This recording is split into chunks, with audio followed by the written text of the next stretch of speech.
की दुकान तक जाना था, वो पूरा नेटवर्क ध्वस्त करना है। और किसी पान की दुकान पर बच्चों को ड्रग देने वाला एक व्यक्ति या पान की दुकान पकड़ी जाती है तो देश में वो कहां से एंटर हुआ या कहां बना, तब तक के नेटवर्क का इन्वेस्टिगेशन करना चाहिए। ये इन्वेस्टिगेशन कोई सामान्य गुनाह का इन्वेस्टिगेशन नहीं है, इन्वेस्टिगेशन ही नेटवर्क का इन्वेस्टिगेशन है। हम छोटे छोटे लोगों को पकड़कर हमें आंकड़े को रिपोर्टिंग करने की आदत अगर डाल देंगे तो मैं नहीं मानता कि लड़ाई को हम सफलता के साथ लड़ पाएंगे। मैं गुजरात से आता हूं, गुजरात आता जाता रहता हूं, जो मिलने आते हैं वो कॉलोन करने आते हैं उनको भी पकड़ता हूं ड्रग के लिए। तो मैंने गुजरात में कुछ केसेस बहुत अच्छे तरीके से इन्वेस्टिगेट किए। मानो एक फैक्ट्री पकड़ी है तो वहां से कहां तक जाना था ड्रग, वो पूरा नेटवर्क ध्वस्त किया है। और कोई खुदरा सामान पकड़ा है तो वहां से मणिपुर की बॉर्डर तक का इन्होंने इन्वेस्टिगेशन किया है। मेरा आग्रह है राज्यों के सभी डीजी और चीफ सेक्रेटरी से कि हर इन्वेस्टिगेशन को मॉनिटरिंग अथॉरिटी एक केस का इन्वेस्टिगेशन समझकर संतुष्ट न हो और ये इन्वेस्टिगेशन को कंप्लीट इन्वेस्टिगेशन बनाए, पूरे नेटवर्क को ध्वस्त करने का इन्वेस्टिगेशन बनाए। सिंथेटिक ड्रग की समस्या अब देश के बाहर की धरती से हमारी धरती पर आ गई है। अवैध लैब्स ढेर सारे पकड़े गए हैं।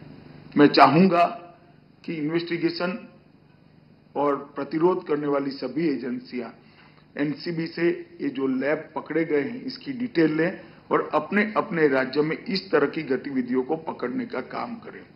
और एनसीबी ने जो अन्य देश और विभिन्न अंतर्राष्ट्रीय एजेंसियों के साथ हिस्सेदारी कर जो इंफॉर्मेशन प्राप्त किया है उसको भी आप लें। अभी प्रेजेंटेशन में बताया गया कि मैरीटाइम रूट्स पर ड्रग का ट्रैफिकिंग पकड़ा गया है, बड़े बड़े केस पकड़े गए हैं। मुझे एक बहुत सीनियर अधिकारी मिले थे, उन्होंने बहुत सामान्य तरीके से, मैं मतलब ऐसी कल्पना ही नहीं कर सकता, इस तरह से कहा कि साहब ये ड्रग तो मालदीव जाना था, ड्रग तो लंका जाना था। भारत ने जुनून पैदा करना चाहिए कि हम भारत में 1 ग्राम ड्रग आने भी नहीं देंगे और भारत से 1 ग्राम ड्रग दुनिया में जाने भी नहीं देंगे। ड्रग कहीं पर भी जाता है, भारत में उसको गंभीरता से लेना चाहिए और हमारा अप्रोच बहुत गंभीर होना चाहिए। हम इसको मुंह मोड़कर नहीं देख सकते जब तक पूरी दुनिया नहीं लड़ती है। हम दुनिया का हिस्सा है, हम नहीं बच सकते। जब तक ये लड़ाई सभी एजेंसियां और सभी राज्य मिलकर नहीं लड़ते हम नहीं जीत सकते। हमने लड़ाई को साझा लड़ना चाहिए, साझे तरीके से लड़ना चाहिए।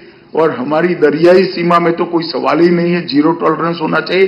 हाईसीस में भी जहां हमारा भूमि लगता है वहां से हाईसीस में भी जाने वाले हर कंसाइनमेंट को पकड़ना चाहिए। एनकॉड के क्रियान्वयन में मैंने 2014 दिसंबर से बहुत भार दिया है।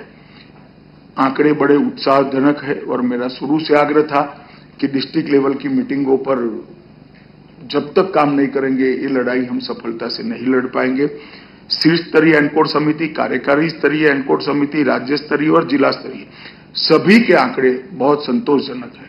मेरा आप सभी से अपील है कि ये डिस्कशन का फोरम न बने, ये निर्णय का और रिव्यू का भी फोरम बने। जिला की कमेटी बैठते हैं, ऊपर से दबाव है मुख्य सचिव साहब का, इसलिए कलेक्टर साहब मीटिंग